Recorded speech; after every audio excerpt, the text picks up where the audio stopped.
Hi guys, இப்போ அரிசி மாவை நான் வறுத்துக்கிட்டு இருக்கேன். இது வந்து பூர்ண கொழுக்கட்டைக்கு ஒரு 1.5 கப்பு அரிசி மாவு போட்டு நான் வறுத்துட்டு இருக்கேன். இப்போ சுடுதண்ணி வச்சு லைட்டாக உப்பு போட்டு மாவை பிணைய போதும்.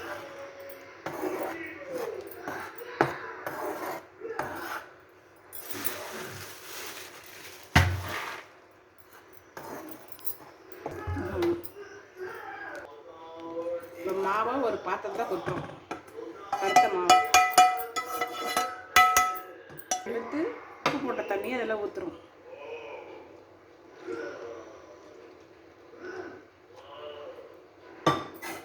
இப்போ இதை நல்லா கலக்கிக்கிறோம். இப்போ இந்த மாவு வந்து நல்லா தண்ணி சூடாக இருக்குது, அதனால் கரண்டியை வச்சு நல்லா கலக்கிக்கிறோம், கிண்டிக்கிறோம். இன்னும் கொஞ்சம் தண்ணி பற்றணும்.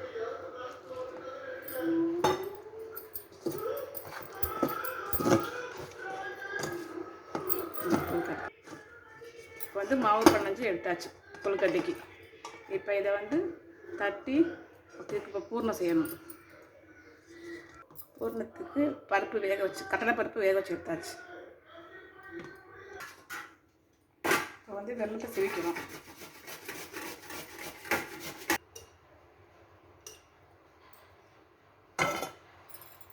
இதில் நெய் விட்டுக்குவோம்,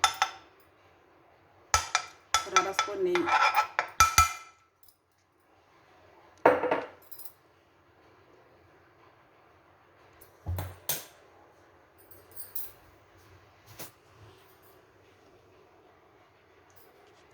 ரெண்டு ஏலக்காய் போட்டுக்கணும். இப்போ பூர்ணத்துக்கு தேவையான பருப்பு மிக்சியில் போட்டு எடுத்துருக்கோம்.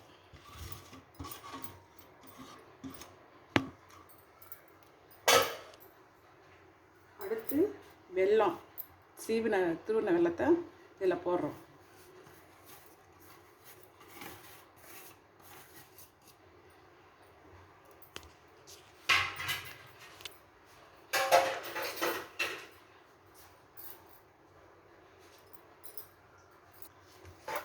இப்போ இது ரெண்டையும் நல்லா வதக்கி விட்டுக்கிறோம். வெல்லமும் பூர்ணமும் நல்லா வர வரைக்கும் வதக்கி விட்டுக்கணும். இது நல்லா மிக்ஸ் ஆகி வதங்கினதுக்கப்புறம் எடுத்து உருண்டை பிடிச்சி மாவுக்குள்ளே வச்சு பூர்ணத்தை கொழுக்கட்டையே செய்யணும்.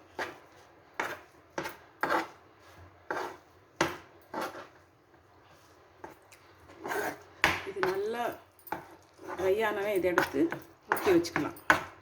அது வரைக்கும் சிம்மில் அடுப்பை வச்சு இப்படியே கிளறி விட்டுகிட்டே இருக்கணும்.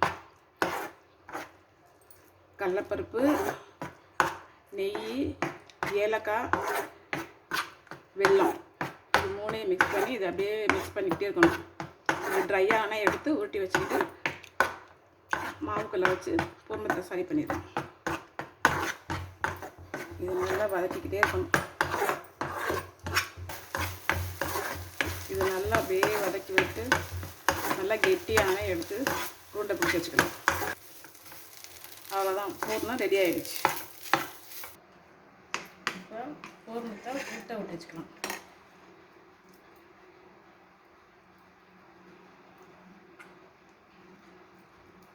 கொஞ்சம் நாட்டு மக்கள் நல்லா ரொம்ப கெட்டியாக. இப்போ மாவை உருண்டை பிடிச்சி வச்சுக்கலாம்.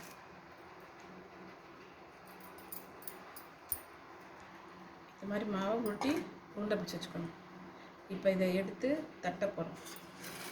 லைட்டாக எண்ணெயில் போட்டு இப்படி பாலித்தீன் பேப்பர் வச்சு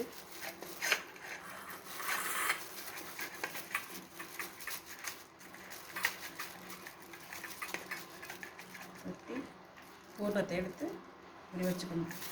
வச்சுக்கிட்டு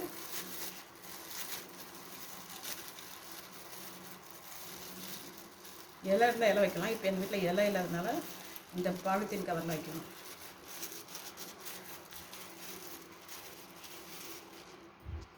எப்படி வச்சுக்கலாம்.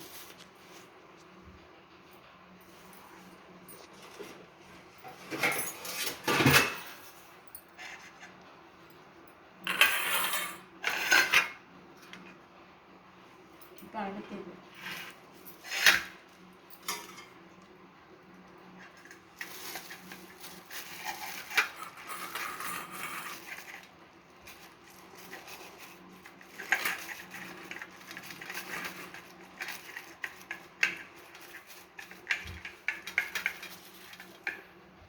கொடுத்த பூரணத்தை எடுத்து வச்சு அடுப்பில்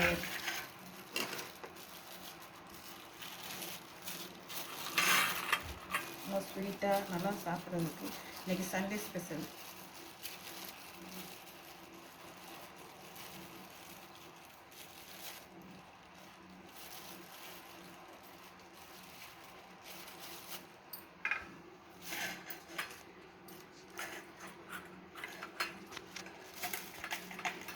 கட் பண்ணி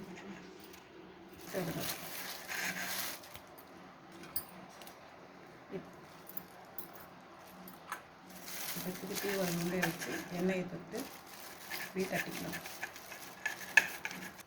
அடுப்பு ஆன் பண்ணியாச்சு. இப்போ தண்ணி ஊற்றுறோம். சட்டியில் இட்லி சட்டி வச்சு தண்ணி நல்லா கொதிக்கட்டும்.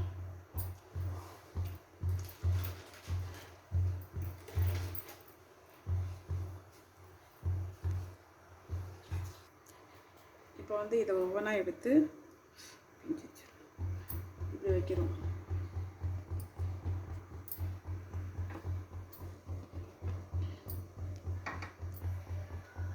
இது பூரா செஞ்ச கொழுக்கட்டை பூரா அதில் வச்சாச்சு. பூர்ண கொழுக்கட்டை இது தண்ணியில் வைக்கிறோம். டீ செட்டில் வச்சு இதை நல்லா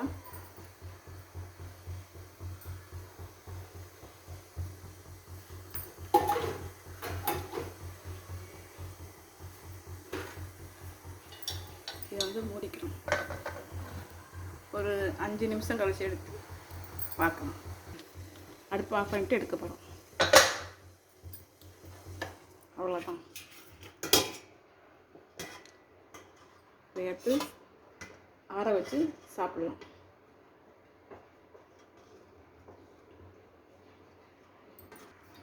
அவ்வளோதான். டேஸ்டியான பூர்ண கொழுக்கட்டை ரெடி. ஹாய் கைஸ், பாருங்கள், சப்ஸ்கிரைப் பண்ணுங்கள், லைக் பண்ணுங்கள், ஷேர் பண்ணுங்கள், சப்ஸ்கிரைப் பண்ணுங்கள். பாய். இன்னொரு வீடியோ பார்க்கலாம்.